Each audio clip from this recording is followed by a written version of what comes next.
Hi, everybody, and welcome to another edition of Bengal Magazine. My thanks to Jeff Ventura for filling in while I was traveling to Pittsburgh. And up on the show today, we're going to talk a little softball. And Marie Curran will join us, the head coach of the Bengals. She's bringing along Lindsay Goff, a senior catcher, a super senior catcher. We'll talk more about that in a minute. Dustin Dimit, the head coach of cross country, and the assistant track coach will join us. And he's bringing along Alex Ngabo, a sophomore from Rochester. We're going to talk about the SUNYAC championships this weekend. And then finally, Nate Young, the strength and conditioning coach, the newly hired strength and conditioning coach, will join us for the third segment. So we are going to take a quick break, and when we come back, we're going to get the bats and balls out and talk a little softball.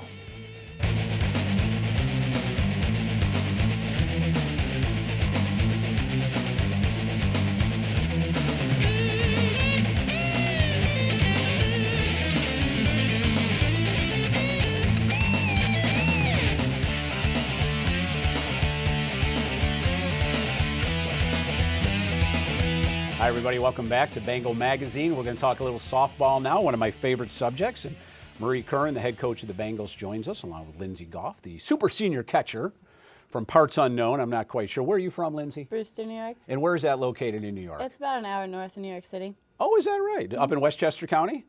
Just past it. Just right past that. So now we know a little bit more about you. So where are you from, Marie? From Orange County, an hour north of New York City. My goodness gracious, so you must know each other. Named head coach full-time in the summer, this past summer, and I'm kind of wondering, is it familiar faces in the recruiting trips locally? Did they know who you are, or was there still an evolution that needed to take place there?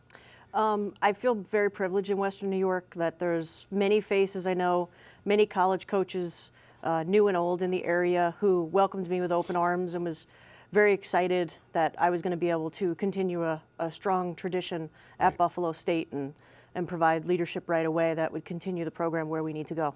Well, let's talk about this year's team. First time on the show. Why don't you give us a little synopsis of what we can expect? I'm really excited this year. I think it's the most depth I've seen since I've been involved with the program. And we actually discussed it at practice yesterday, and the girls were smiling because it's putting a lot of pressure on our returners to perform even better than they ever have. We'll have 20 young ladies on the roster, very strong students, very focused athletes. So the depth is unsurmountable right now, where we're able to just really focus on putting all the pieces together in good mixes. Yeah.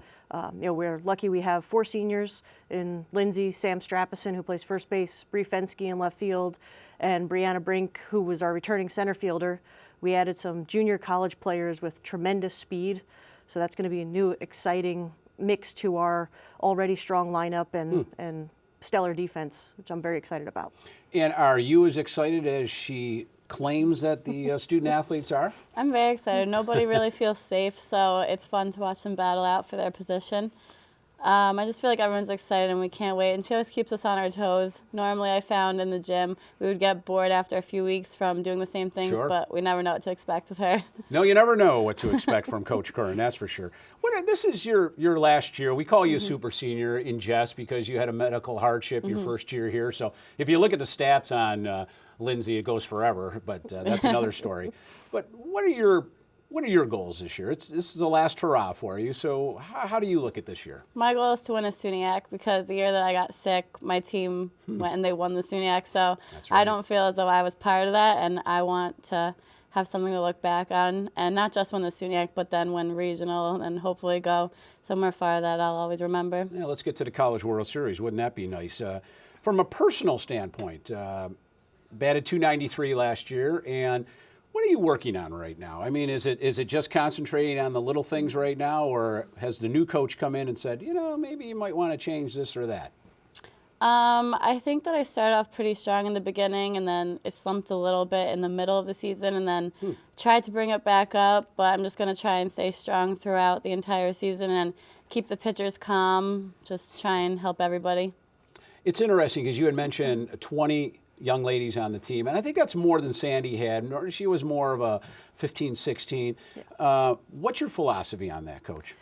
Well, we have a lot of gifted athletes, okay, but we also have some missing pieces. Lindsay's a great contact hitter. She's the best catcher I've ever had the privilege of catching. Wow. But she's got some slow feet. So if we have people who can come and help Lindsay and then it becomes a combo. It's Lindsay and her teammate are going to score for us. Okay. So it's a way to keep everyone involved, and then we're able to bring along young athletes to become mature student athletes, and that's what really develops a strong tradition in a program. I have a daughter who has slow feet too, Lindsay, so that's a good thing anyways, every now and then.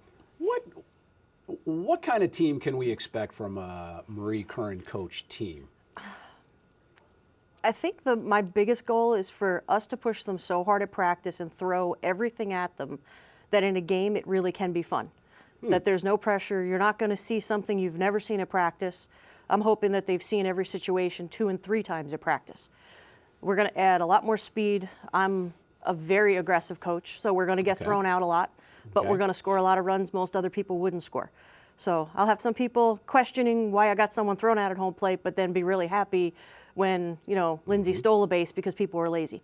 So, Yeah, and on the other hand, though, it's, to be aggressive, they have to make the throws. Yes. And so there's a yay and a nay in that, too. Yeah. Do you agree? Yes. And that's what we preach to the girls is when you're on offense, you make the other team make mistakes. Okay. So the more pressure we put on them, the more mistakes they'll make, the easier it is for us to win games. Okay. We're going to Florida in a few weeks, and that's always fun, huh? Get away from this weather a little bit. What are you working on down in Florida? Well, I already know that we have a pretty tough schedule, but that's the way that we want it. We like to face fierce competitors so that when we come back, they seem a little bit more easier. I'm working on just having a good time, getting used to the things that we need to get out with the new people, and then coming back and winning every game. And we'll keep that a little easier when we come back. We won't let any of our conference foes know that. But what are you working on down in Florida with the team? Because they are regular season games. Yes. Put ourselves on the map. We're facing 2 nationally ranked teams in Florida, Luther and Eastern Connecticut. Okay. I think I'm mistaken about that. I apologize. But we're playing Luther College, who is presently ranked 3rd or 4th in the country.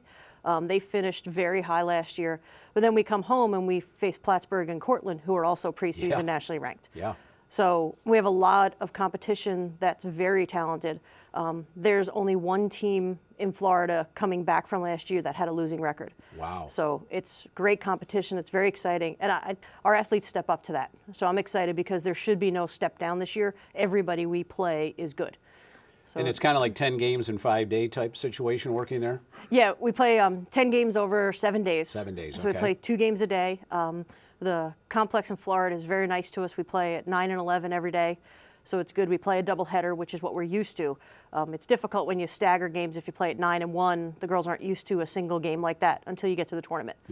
And by then you're so happy you're at the tournament. It doesn't matter when you play. Yeah. And I'm sure you book some time in there to have some fun down in the sun. But after the doubleheader, do you sometimes go back to the field and just work on things that you saw in the game? We won't practice afterwards. We'll talk. Okay. I like chalk talks. We actually will have chalk talks during the preseason practices. It gives us a chance to shut the girls' mind down, to relax a little bit, and then really just think, not have to physically perform again. Because the weather change is drastic. So for us to leave here and it could be 40 and we go down to Florida and it's 80, that 40 degrees beats up their bodies pretty quickly. Wow, yeah, absolutely. About a minute left, and I'm just kind of curious, the conference setup. I mean, there's Buff State, and Buff State's always going to be there, always have been. What are we looking at in terms of chief competition right now as they look at each other? I think we need to work towards every game. When we lay back and think that a team's going to be easy to beat, we normally play down to their level. Right. If you look at our games from last year, we played the best against the better teams because we play up to our competition. There you go. In softball, we have 30 seconds. It's just elevated itself as a sport. It just seems to go up in terms of the talent coming out of travel teams and high schools, et cetera. Do you agree with that? I do. Yes. Yeah, we have a larger pool locally, and Buff State's a good name throughout the state. Right. So I'm excited about that, of really reaching out in directions. We've also had a lot of contact from some out-of-state student athletes, which was quite interesting. Right. But the talent we have in Western New York, I don't need to go very far to be good. Wow, that's absolutely fantastic. It's raining outside. Enjoy your indoor practice again. I know you're getting tired of it, but soon you'll be down in Florida. So, ladies, thanks for being on the show. Appreciate it. We're going to take another quick break, and when we come back, we're going to talk a little track and field with Dustin Dimit. Stay with us.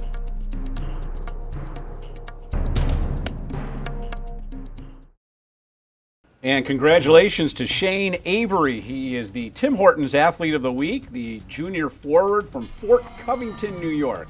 Had the game-winning goal on a power play late in the second period last Friday against Fredonia, and that locked up a 4-2 win over the Blue Devils. And the criminal justice major, that was his third goal in his last 5 games, and actually secured a home playoff game for the Bengals against, believe it or not, Fredonia. So congratulations to Shane Avery. He is this week's Tim Hortons Athlete of the Week.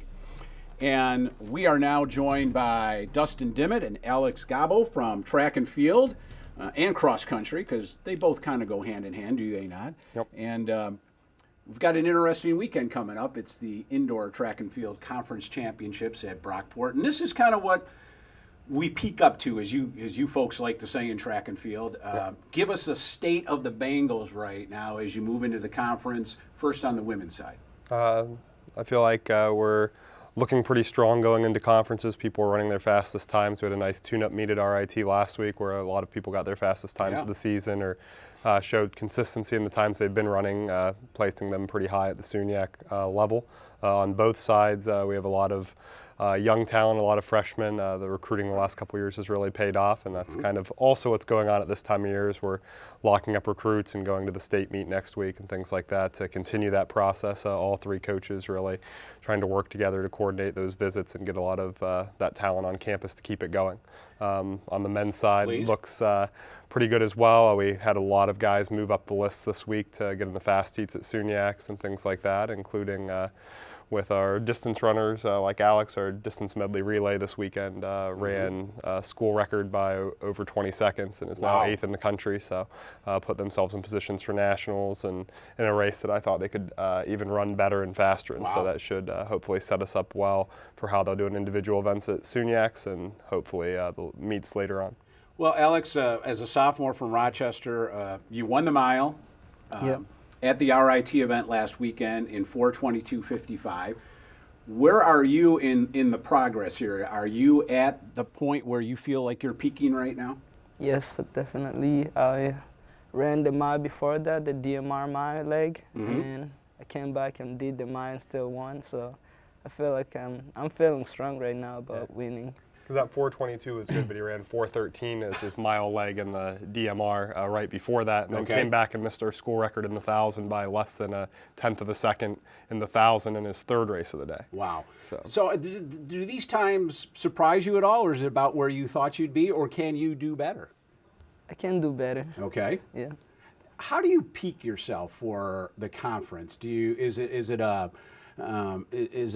little on, little off in terms of the mile, in terms of distance, and then loose and then back off the distance? How does it work, Coach? We do adjust the amount of total mileage we're running, but also with the type of workouts we're doing, how fast they are at a certain time of year, or how much total volume they're doing. So this week's a pretty light week, because that was something too. We had a really heavy week last week, and they still ran those kind of times. So we're excited to see what they can do at SUNYACs this week in all event areas, not just distance, because we're all kind of peaked up and ready to go this weekend. Well, it's interesting because we're really concentrating on the distance runners, because for years Buffalo State track and field has been pretty well known, and yet the distance areas have been an area where recruiting needed to kick in, et cetera, et cetera. I almost feel like we're at that point now where you have your speed, and then you also have the distance runners coming through. Does the coaching staff feel that way? Yeah, we feel we have a very balanced group right now. One of the areas we're really focusing on is to get our throws up now, and we brought in a new throws coach with Dan Gund earlier this year. He's doing a great job so far, and he's getting into the recruiting process with us as well. But yeah, we feel like everything's clicking with our coaching staff, that we're getting those balanced teams in because of the cohesiveness of the staff and the recruiting efforts all year round. Alex, when you were recruited, was this what you were looking at in terms of a place to come? And I mean, why Buffalo State, and have the times been what you want them to be right now? I really like the coaches, and when there you I go, was Dustin. recruited, and when I came here, it was the same as I thought it would be. So I like it here.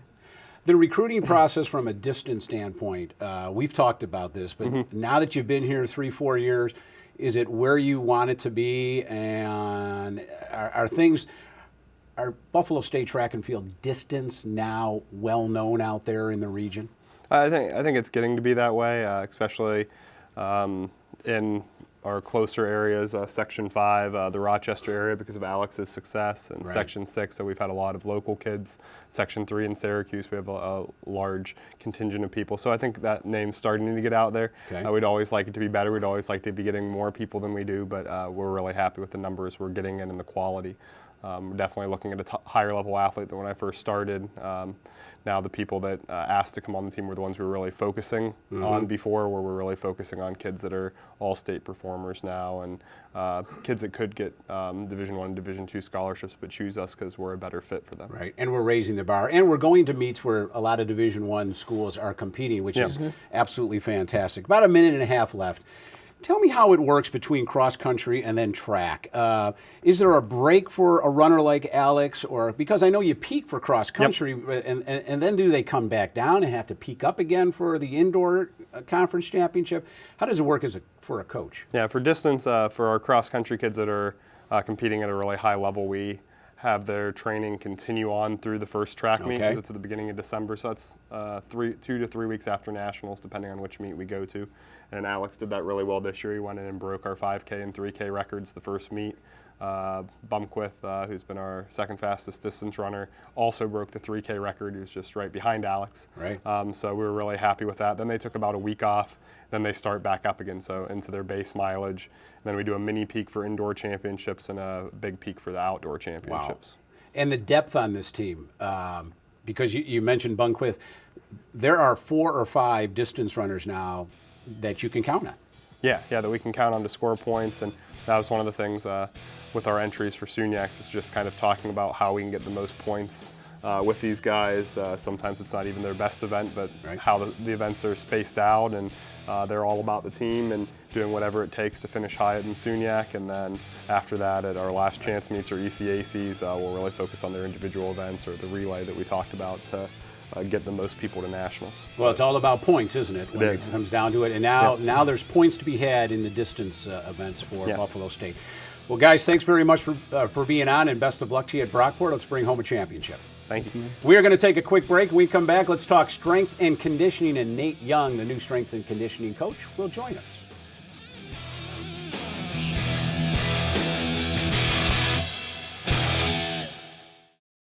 There might be a little snow on the ground, and it might be raining right now outside, but I'm thinking golf. Are you thinking golf out there? And I'm thinking the Bengal Club Golf Classic, which is Monday, July 8th at beautiful Briarwood Country Club. And if you're interested in playing, maybe sponsoring or getting a foursome together, give me a call, 878-6514, or you can email me at kollertc@buffalostate.edu. So that's the Bengal Club Golf Classic, Monday, July 8th at the Briarwood Country Club. Hope you can make it, and benefits the student athletes here at Buffalo State. And with that, we are now going to talk to Nate Young, the newly hired strength and conditioning coach. He's been on board for 2 weeks, maybe 3 weeks, and already feels like a year, right, Nate? But tell us a little bit about Nate Young. Where does Nate Young come from? Okay. Well, I was originally born in Rome, New York. Oh my goodness. So just a few hours east of here, and I grew up there, and I went to school at Rome Free Academy, Rome Catholic High. I went there for a couple years as well, and from there I've bounced around. I've gone to college, did my undergraduate degree at Liberty University, finished my master's degree at Florida International University, and bounced around a couple times after that. And how about that? Now I'm back home. Nate, you and I have something in common. Yeah. Do you know what that is? Not I'm as big as you are, because I'm obviously not. But I worked in Rome, New York. Okay. And I covered Rome Free Academy. You know, I was a sports reporter right out of Buffalo State. So I know all about RFA and Rome Catholic, as a matter of fact. But, you know, I noticed that you were a thrower at Canisius College. So you didn't mention Canisius there, so how did you end up at Canisius? Well, I was recruited to be a thrower at Canisius, and because they were Division I, I decided to go there. And after a year there, some things happened, and I decided to transfer. And I went down to Liberty University and continued my throwing career down there. How about that? Now, you've been in the business for about 10 years, maybe a little longer.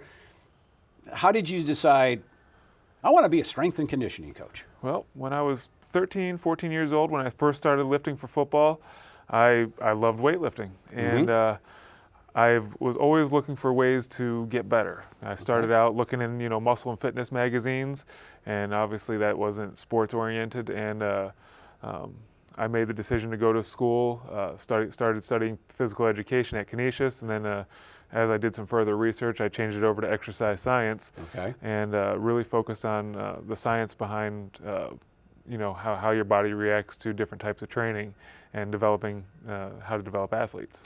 Well, I think you may have stolen one of my questions, but it's kind of interesting. Exercise science and strength and conditioning. There is a science to it, is there not? And it's not just, here's 350 pounds, start bench pressing. There is a science to it. There is a big science to it, and I've studied, stuff here in the United States, and I've looked at stuff from the former Soviet Union. Wow. And there are, there's exercises that transfer better to certain types of, runs and sprints than other exercises, and certain types of programming that are better at developing things than other types of programs. So knowing when and how to use those is, kind of the art in the science. And I would suspect, only from the little fitness that I do, but I'm at the Y, every other day, and I'm in our fitness center.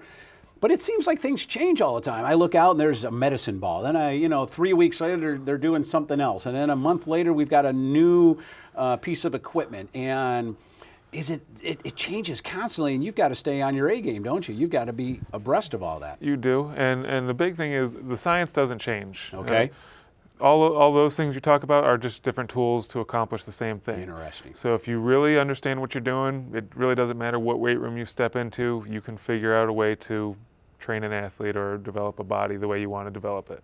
How about that? Now, for the last 2 years, and I'm going to put my glasses on for this, you were the civilian musculoskeletal action team coach for, now get this, the United States Army at Fort Still, Oklahoma. So I'm not going to repeat that again, but what does that particular title and person do for the U.S. Army? Well, what happened is the Army found out that there were a rash of injuries in their basic training in AIT soldiers. And one of them, which is very uncommon, it's called a femoral neck hip fracture, where a fracture happens way up here in the hip area. And they wanted someone to come in and teach proper exercise technique and also be able to have a trained eye to catch these injuries before they got into the point where it was costing the Army $150,000 for surgery and then giving them disability for the rest of their lives. Wow. So we went in there and we were hired to teach the new Army PRT program, Physical Readiness Training it's called, and then also train up the sergeants on how to administer the new program and try to train them to look at these injuries and what would make a soldier injury prone. Wow, that's amazing. And then you come to Buffalo State, and you did some strength and conditioning at some other universities. I think Murray State, you handled basketball for them. So how does that transfer, or maybe doesn't transfer, but what does a strength and conditioning coach do at a college level? It's a lot different at the college level compared to the Army, but the big thing with the college level strength coach is writing programs. In the Army, I had the program given to me and I had to teach it. Here I am developing my own programs with the weight room and the facilities that we have and trying to make our athletes, better at their given sport. And it's not just one plan fits all. No. So let's say a linebacker for football, how does he differ from the distance runner for track and field?